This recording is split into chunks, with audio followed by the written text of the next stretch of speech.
क्या नाम है यतीनंद, उससे कहना चाहती हूँ कि वो दुनिया का सबसे बड़ा आतंकवादी है, क्योंकि वो हमारे नबी के किरदार को जानता है।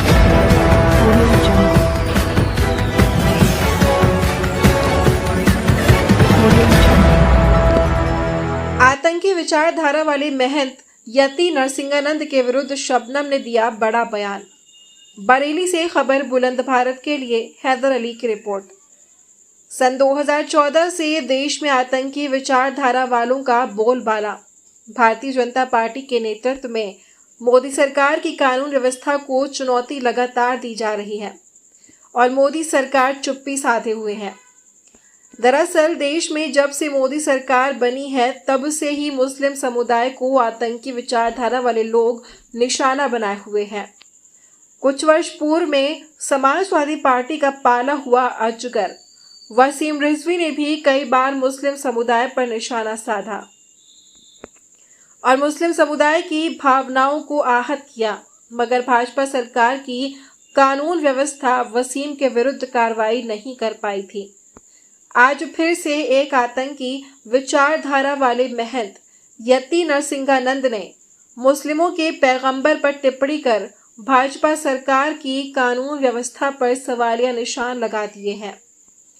आज सबका हक ऑर्गेनाइजेशन की अध्यक्ष राफिया शबनम ने आतंकी विचारधारा वाले महंत यति नरसिंहानंद द्वारा दी गई टिप्पणी पर भाजपा सरकार को कटघरे में खड़ा करते हुए उन नेताओं पर भी हमला बोला जो मुस्लिम चोला ओढ़कर जो अपने आप को मुस्लिम दर्शाते हैं और बसपा, सपा, भाजपा आदि राजनीतिक पार्टियों की भक्ति में मगन होकर अपनी राजनीति रोटियां सेकते हैं।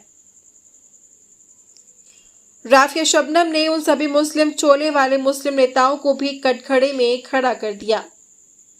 आज हमसे बात करते हुए सबका हक ऑर्गेनाइजेशन की अध्यक्ष राफिया शबनम ने कहा, देखिए इस जो वक्तव्य उन्होंने दिया है तो इसकी जितनी निंदा की जाए कम है और ये भी दर्शाता है कि इस तरह से बोलना बीजेपी सरकार की कानून व्यवस्था पर सवालिया निशान लगाता है।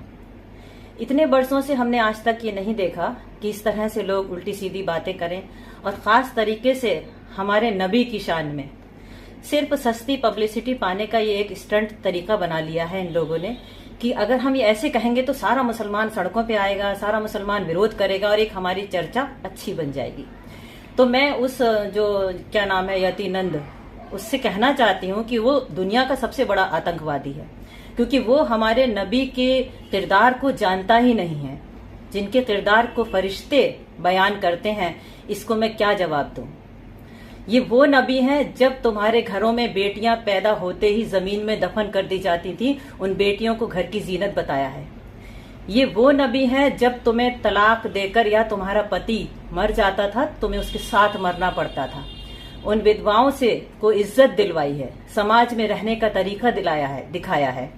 हमारा जो इस्लाम है, जो ईमान है, वो हमें ये इजाजत नहीं देता कि हम तुम्हारे किसी भगवान को या किसी जिसको तुम पूजते हो उसको बुरा कहें, क्योंकि इस्लाम में हमारी सरकार ने हमें ये सिखाया है जो उन पर कूड़ा डालती थी वो बीमार हो गई तो उसकी अयादत को गए, उसको देखने के लिए गए। ये हमारे इस्लाम ने सिखाया है। हमारे इस्लाम ने ये कि 11,000 रानियां क्यों थी?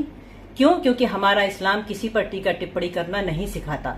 और वो अपने आप को जो महाराज कहता है, जो बाबा कहता है, मैं समझती हूँ उसके पास तो इंसानियत भी नहीं है। तुम रावण को जलाने की बात करते हो, लंका में देखो जाके रावण को पूजा जाता है। तुम अपने ही धर्म को नहीं जानते कि कहीं कुछ है कहीं कुछ है। लेकिन हम सब्र और सुकून से बैठे हैं और इसका जो जवाब है वो हम अभी देना नहीं चाहते, क्योंकि ज्ञापन से कुछ होना नहीं है, FIR उस पर लिखने से कुछ होना नहीं है।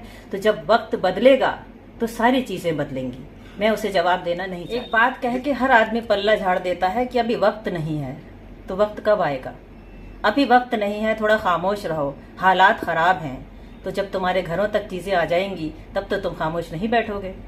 मैं उन सभी लोगों से पूछना चाहती हूँ, आप कहते हैं कि नबी की उम्मत में है बख्श दिए जाएंगे, क्या आज नबी की शान को लोग इस तरह से कह रहे हैं, आप फिर भी उम्मीद करते हैं कि बख्श दिए जाएंगे? वो बड़ा बख्शने वाला है, मेहरबान है। हाँ, हम उम्मत में हैं, हम बख्श दिए जाएंगे, लेकिन आपका फर्ज क्या है? हमारी जो बरेली नगरी है वो पीर वलियों के लिए जानी जाती है। मैं उम्मीद करती हूँ उन सारी दरगाहों से और उन सारे गद्दी नशीनों से जो इस्लाम को फैला रहे हैं, दीन का काम कर रहे हैं, तो क्या नबी की शान में कुछ नहीं बोलेंगे?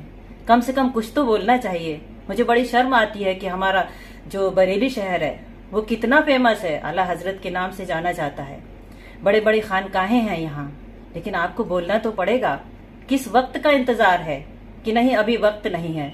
मैं सबसे ही ये पूछना चाहती हूँ कि क्या वक्त नहीं है? आज शान में गुस्ताखी हुई है तो वक्त कल आएगा? इसका जवाब मैं जानना चाहती हूँ और मैं आपके माध्यम से, आपके चैनल के माध्यम से अपने ही लोगों से पूछना चाहती हूँ कि वो कौन सा वक्त होगा जब हम पूछेंगे, जब हम बोलेंगे।